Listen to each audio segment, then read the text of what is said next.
What were some of the hurdles or stigmas that you had to overcome being an African American male into comic books, horror, sci-fi? Well, a lot of people don't really think we belong, and that goes for blacks as well as whites. They look at a large person, large black man, who reads comic books and likes science fiction and all, and they say, okay, now this is kind of weird. But that generally comes from their myopia and their ignorance about who can create these things and how far these stories can reach. In your experience, what's the key to going from aspiring screenwriter to successful screenwriter?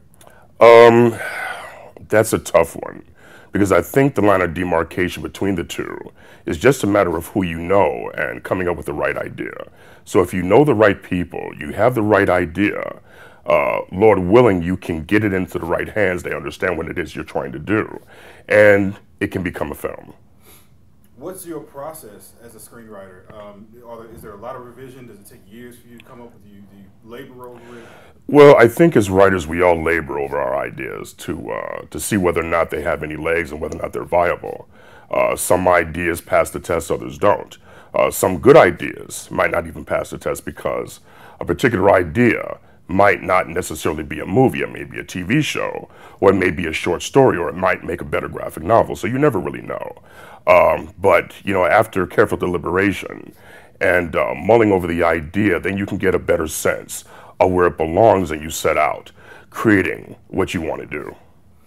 I've heard a lot of writers say that a key to becoming a successful screenwriter or a strong screenwriter is reading screenplays. Were you someone that scoured screenplays, or did you go strictly into screenwriting as creative? I think more to the point, it's better to read everything, not just screenplays, even though that may be the medium you want to ultimately be in.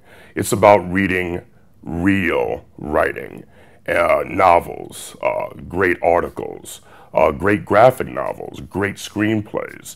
I think a writer reads, and a writer should read everything he can get his or her hands on.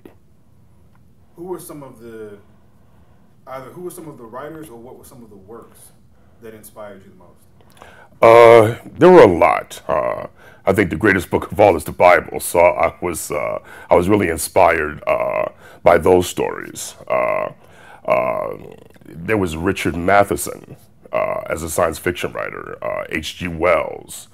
I like J.D. Salinger, Robert Steinbeck. I read Plato. I read, pretty much everything I could get my hands on. What have been some of the biggest lessons you've learned working in the film industry specifically? I would say one of the biggest lessons I've learned is to stick to your guns and don't give up. Because if you give up, you get nothing.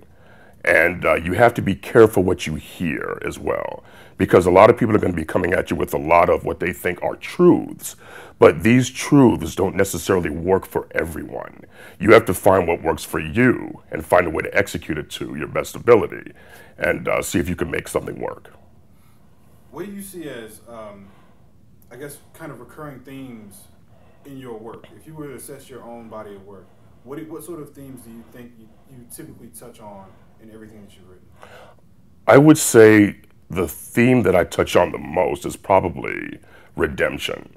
Understanding that we're all sinful creatures and we all need some kind of forgiveness and redemption, some cleansing of what is generally evil within ourselves. And I think monsters, given their creation, are just that. So when you try to go beyond your beginnings, that's when you achieve redemption and when you achieve some type of, some type of cleansing. And I like that. What advice would you have for that kid, let's say an African American kid who is that kid that's into comic books and into horror and into science fiction?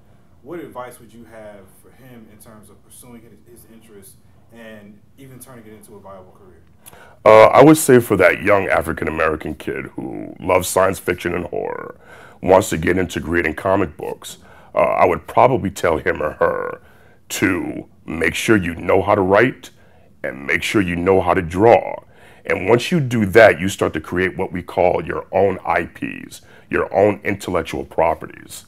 That's a way of kind of controlling your creative destiny. That's the best advice I could probably give a young kid. And for you, at the end of the day, what gives you the most gratification in doing what you do? What gives me the most gratification in what I do is seeing something that I've created come to life, either on the printed page or on the screen.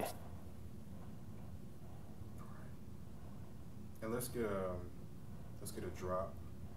Just say your name and you're watching Rolling Out TV, and you're watching Rolling Out TV. My name is Kevin Grevious, and you're watching Rolling Out TV.